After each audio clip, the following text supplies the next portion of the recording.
Hi friends, ಬರ್ರಿ ಇವತ್ತಿನ ಬ್ಲಾಗ್ನ start ಮಾಡೋಣ.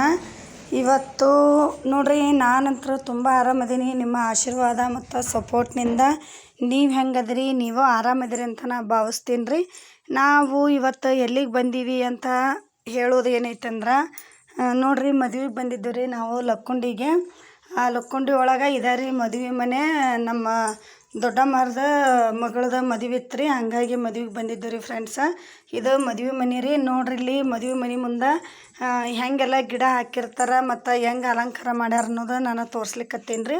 ಮತ್ತು ಮದುವೆ ಮನೆ ಅಂದ್ರೆ ಗದ್ದಲ ಬದಲಾನೇ ಇರುತ್ತಲ್ಲ ರೀ, ಹಾಗಾಗಿ ವಿಡಿಯೋ ಮಾಡೋದು ಸ್ವಲ್ಪ ಗದ್ದಲ ಬದಲ ಅನ್ನಿಸ್ತು ರೀ, ಹಾಗಾಗಿ ಸರಿ ಬರಲಿ ಫ್ರೆಂಡ್ಸ.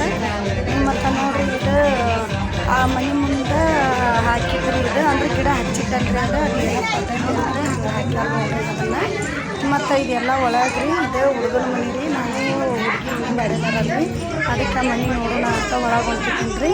ಅಲ್ಲೋಗ್ಬೇಕಮ್ಮ, ಅಲ್ಲೋಡಕ್ಕೆ ವಿಡಿಯೋ ಮಾಡ್ಕೊಳಕಂತ ಅಂದ್ರಿ. ಹಂಗಾಗಿ ಮತ್ತು ಹೇಳಿದ್ರಿ, ಇಲ್ಲ ಈಗ ನಾನು ನನ್ನ ಫ್ರೆಂಡ್ಸಿಗೆ ತೋರಿಸ್ಬೇಕಲ್ಲ, ಅದಕ್ಕೆ ವಿಡಿಯೋ ಮಾಡಕತ್ತೀನಿ ಅಂತಂದು ಹೇಳಿದೀನಿ ರೀ.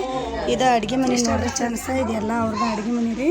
ಮತ್ತು ಹಳ್ಳಿ ಮನೆ ಅಂದ್ರೆ ಹಿಂಗೆ ಇರ್ತಾವಲ್ರಿ, ಪ್ಯಾಟಿ ಮನೆ ಅಂದ್ರೆ ಪ್ಯಾಟಿ ಸಿಸ್ತಿರ್ತಾವೆ ರೀ. ಮತ್ತು ಹಳ್ಳಿ ಮನೆ ಅಂದ್ರೆ ಹಿಂಗೆ ಇರೋದ್ರಿ ಜಾಸ್ತಿ. ಇದನ್ನೆಲ್ಲ ಒಳಗೆಲ್ಲ ಗದ್ದಲ ಬದಲಾನ ಐತ್ರಿ. ಮತ್ತು ಗದ್ದಲ ಬದಲಾಗನ ಹಾಗೆ ವಿಡಿಯೋ ಮಾಡ್ಕೊಂಡು ನಾನಂದ್ರೆ ಮೆಲ್ಲಗ ಪಾರ ಅಂದ್ರೆ ಹೊರಕ್ಕೆ ಇಲ್ಲೆಲ್ಲ ನೋಡಲಿ ಅನ್ನದ ಉಂಡೆ ಮಾಡಿರ್ತಾರೆ ರೀ. ಸುರ್ಗಿ ನೀರು ಅಂತ ಹಾಕ್ತಾರಲ್ರಿ, ಹಾಕಿದಾಗ ಅದಕ್ಕೆ ಅನ್ನದ ಉಂಡಿಲೆ ಮತ್ತು ಗಾಳಿ ಮಾಡಿ ಅವನ್ನ ನೋಡಿ ಆ ಕಡೆ ಮತ್ತೇನಪ್ಪ ಅಂದ್ರೆ ಹೊರಗೆಲ್ಲ ಬರೋಷ್ಟಾಗ ಹೊರ ಮತ್ತು ಕುರ್ಚಿ ಅದೆಲ್ಲ ಹಾಕಿದ್ರಿ. ಕುರ್ಚಿ ಕುಂತ್ರಾತಂತ ಬಂದಿರಿ ನಾವು.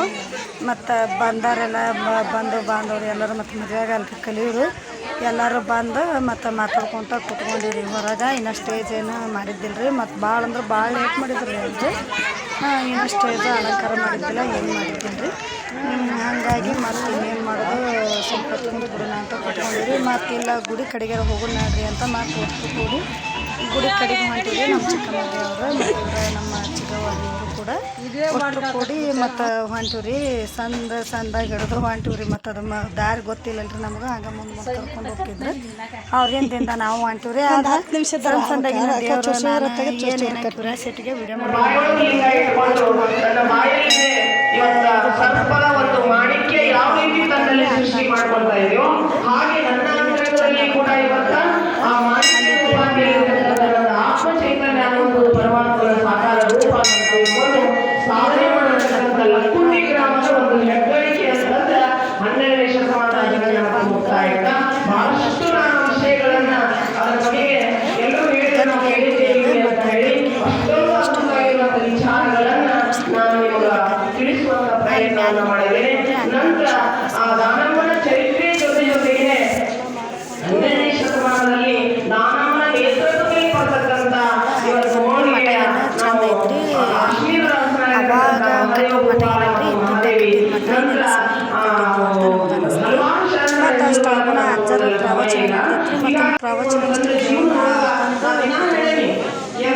ಫಸ್ಟಿಗೆ ಪ್ರವಚನವನ್ನು ಮಾಡಿಲ್ಲ, ಶಕುಂತಲಾ ಮೇಡಮ್ ಇವರು ಪ್ರವಚನ ಮಾಡ್ಲಿಕ್ಕೆ ಭಾಳ ಅಂದ್ರೆ ಭಾಳ ಚಂದ ಮಾತಾಡಕತ್ತಿದ್ರಿ. ಆದರೆ ಇಲ್ಲ ಹೇಳೋಕ್ಕಿಂತ ಕೇಳೋ ಚಂದ ಎರಡು ಶುದ್ಧವಾಗಲಿಕ್ಕೆ ಸಾಧ್ಯ ಆಗ್ತತಿ.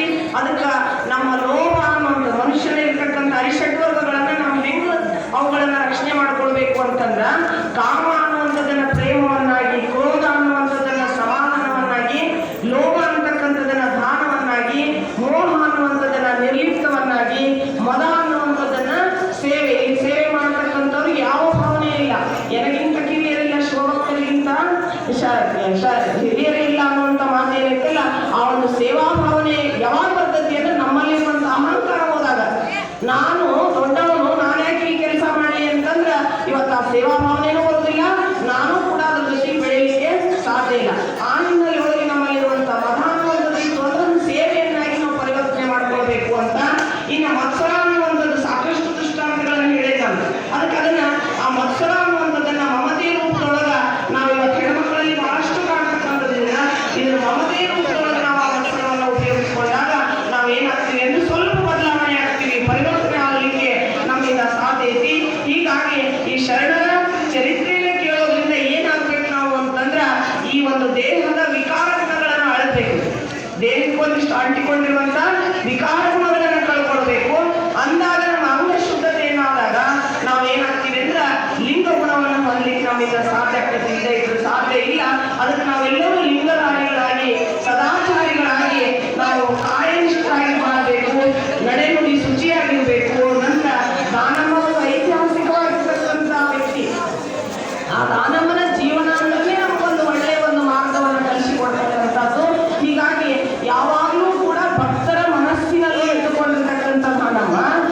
ಭಕ್ತಿಯ ಒಂದು ಬೀಜವನ್ನು ಬಿತ್ತಿ ಜ್ಞಾನದ ಒಂದು ನೀರನ್ನ ಎರೆದಾಗ ಅಲ್ಲಿ ಏನಾಗ್ತಾ ಇದೆ ಅಂತಂದ್ರೆ ನಮಗೆ ಯಾವಾಗಲೂ ಭಕ್ತಿಯನ್ನು ಕೊಡ್ತಕ್ಕಂಥ ಜ್ಞಾನಮ್ಮ ನಾವೆಲ್ಲರೂ ನೆನಪಿಕೊಳ್ಬೇಕು. ನೀವು ಹೇಳ್ತಿಲ್ಲ ಅಂತರಂಗವನ್ನು ಒಂದಿಷ್ಟು ಒಳ್ಳೆಯ ಗುಣಗಳನ್ನು ಇಟ್ಕೊಂಡು ಸದ್ಗುಣಿಗಳಾಗಿ ದಾನವನ್ನು ನೆನೆಸಿದ್ರೆ ಯಾವ ಸಂದರ್ಭದಲ್ಲಿ ಆದರೂ ಕೂಡ ನಿಮ್ಗೆ ಅಕ್ಕಿ ಹಸ್ತಮಸ್ತಕ ಸಂಯೋಗದಿಂದ ನಿಮ್ಗೆ ಯಾವತ್ತೂ ನಿಮ್ಗೆ ನೀಡಿರ್ತಕ್ಕಂಥವ್ರು ಆಗ್ತಾ ಇದ್ದಾರೆ. ಹೀಗಾಗಿ ವ್ಯಕ್ತಿ ಇವತ್ತೇನಾದ್ರೂ ಸಾಧನೆ ಮಾಡಿದಾಗ ಮಾತ್ರ ದೊಡ್ಡವನಾಗ್ತಾನೆ. ಅದಕ್ಕೆ ನಾವು ಏನ್ ಹೇಳ್ತೀವಿ ಅಂತಂದ್ರೆ ಇವತ್ತು ನಾವು ಪ್ರತಿಯೊಬ್ಬರು ಸಾಧನೆ ಇಲ್ಲದೆ ಸತ್ತರೆ ಸಾವಿಗೆ ಅವಮಾನ, ಆದರ್ಶ ಇಲ್ಲದೆ ಸತ್ತರೆ ಬದುಕಿಗೆ ಅವಮಾನ, ಅಡುತ್ತ ಭೂಮಿಗೆ ಬಂದಿರತಕ್ಕಂಥ ನಾವುಗಳು ಸಾಯುವ ಮುಂದೆ ಇಡೀ ಜಗತ್ತೇ ನಮ್ಮನ್ನು ನೋಡಿ ಕಣ್ಣೀರಿಡುವಂತೆ ನಾವು ಬದುಕಬೇಕು ಅನ್ನುವಂಥದ್ದು ನಾವೆಲ್ಲರೂ ಕಲ್ತ್ಕೊಳ್ಬೇಕು. ಅದಕ್ಕೋಸ್ಕರ ನಾವು ಇವತ್ತು ನಮ್ಮ ಬದುಕನ್ನ ಹಸನು ಮಾಡ್ಕೊಳ್ಬೇಕಾಗಿತ್ತು ಅಂತಂದ್ರೆ ಒಂದಿಷ್ಟು ಒಳ್ಳೆಯ ವಿಚಾರಗಳನ್ನ ನಾವು ತಿಳ್ಕೊಂಡಾಗ ಹೀಗಾಗಿ ನಮ್ಮಲ್ಲಿ 3 ದೋಷಗಳು ಅಂತಕ್ಕಂಥವು ಇರ್ತವೆ. ಮನಸ್ಸಿಗೆ ಅಂಟಿಕೊಂಡಿರ್ತಕ್ಕಂಥ ಈ ದೋಷಗಳನ್ನ ನಿವಾರಣೆ ಮಾಡ್ಕೋಬೇಕಾಗಿತ್ತು ಅಂತಂದ್ರೆ ನಾವೇನ್ ಮಾಡ್ಬೇಕು ಅಂತಂದ್ರೆ ಒಂದಿಷ್ಟು ಪ್ರವಚನಗಳನ್ನ ಒಳ್ಳೆ ವಿಚಾರಗಳನ್ನ ಕೇಳಿ ಜೀವನವನ್ನ ಪಾವನವಾಗಿ ಮಾಡ್ಕೊಳ್ಬೇಕು. ಒಳ್ಳೆ ಜೀವನವನ್ನು ನಡೆಸಬೇಕಾಗಿತ್ತು ಅಂತಂದ್ರೆ ನಮ್ಮ ದಾನವನ ಒಂದು ಜೀವನ ಚರಿತ್ರೆನೇ ನಮಗೆ ಮುಖ್ಯವಾಗಿರ್ತಕ್ಕಂಥ ರೂವಾರಿ. ಹೀಗಾಗಿ ನೀವೆಲ್ಲರೂ ಪ್ರತಿ ವರ್ಷವೂ ಕೂಡ ಅಷ್ಟೇ ಅಲ್ಲ, ಅದನ್ನ ನಿಮ್ಗೆ ಎಷ್ಟು ನಿಮಗೆ ಶಕ್ಯ ಆಗುತ್ತೆ ಅಷ್ಟು ಪ್ರತಿ ವಾರ ಈ ಮಠದೊಳಗೆ ಕೂಡ್ರಿ, ಒಂದಿಷ್ಟು ಒಳ್ಳೆ ವಿಚಾರಗಳನ್ನು ಹಂಚ್ಕೊಳ್ರಿ, ಒಂದಿಷ್ಟು ವಚನಗಳನ್ನು ಹೇಳ್ರಿ, ಒಂದಿಷ್ಟು ಪಂಚಾಕ್ಷರಿ ಮಂತ್ರವನ್ನು ಹೇಳುವ ಮೂಲಕ ನಮ್ಮಲ್ಲಿರ್ತಕ್ಕಂಥ ದೋಷಗಳನ್ನ ನಿವಾರಣೆ ಮಾಡ್ಕೊಳ್ಳಿಕ್ಕೆ ಸಾಧ್ಯ ಆಗ್ತತಿ. ಆ ಹಿನ್ನೆಲೆಯಲ್ಲಿ ಇವತ್ತು ಹೇಳ್ತಾರೆ ಒಂದು ಕಡೆ ಸಾಗಿಯುವುದು ಹೋರಾಟ ದ್ವಂದ್ವದ ನೆಲೆಯಲ್ಲಿ ಅವ್ಯಾಕ ಇದು ಸಮರವಿದು ಪ್ರೇಮ ದ್ವೇಷದ ನಡುವೆ ಗೆದ್ದವ ಭಕ್ತ ಬಿದ್ದವ ಭವಿ ಅಂತ ಹೇಳ್ತಾರೆ. ಹಂಗ ಇಂಥ ಹೋರಾಟದೊಳಗೆ ದ್ವೇಷ ಪ್ರೇಮ ದ್ವೇಷ ಅನ್ನುವಂಥ ಹೋರಾಟ ಎಲ್ಲಿರೋದು ನಿರಂತರ ನಡೆಸಿರ್ತತಿ. ಅವುಗಳನ್ನು ಸ್ವಲ್ಪ ನಾವು ಏನಾದರೂ ಕಳ್ಕೋಬೇಕು ಅಂತಂದ್ರೆ ನಾವು ಪ್ರೇಮದಿಂದ ಬದುಕಬೇಕಾಗಿತ್ತು ಅಂದ್ರೆ ಇಂಥ ಒಂದು ಪ್ರವಚನಗಳ ಮುಖಾಂತರ ಸಾಧ್ಯ. ಹೀಗಾಗಿ ಮತ್ತೆ ಮುಂದಿನ ವರ್ಷ ಆ ತಾಯಿ ದಾನಮ್ಮ ಇವತ್ತು ಲಕ್ಕುಂಡಿ ಗ್ರಾಮದಲ್ಲಿ ಮತ್ತೆ ಜನಿಸ್ಲಿ ಅಂತ ಹೇಳ್ತಾ ಇವತ್ತು ಕೊಟ್ಟಿರುವಂಥ ಸಮಯ ಬಹಳ ಅಲ್ಪ ಇರೋದ್ರಿಂದ ನಾನು ಬೇರೆ ಮತ್ತೆರಡು ವಿಚಾರಗಳನ್ನು ಹೇಳಿ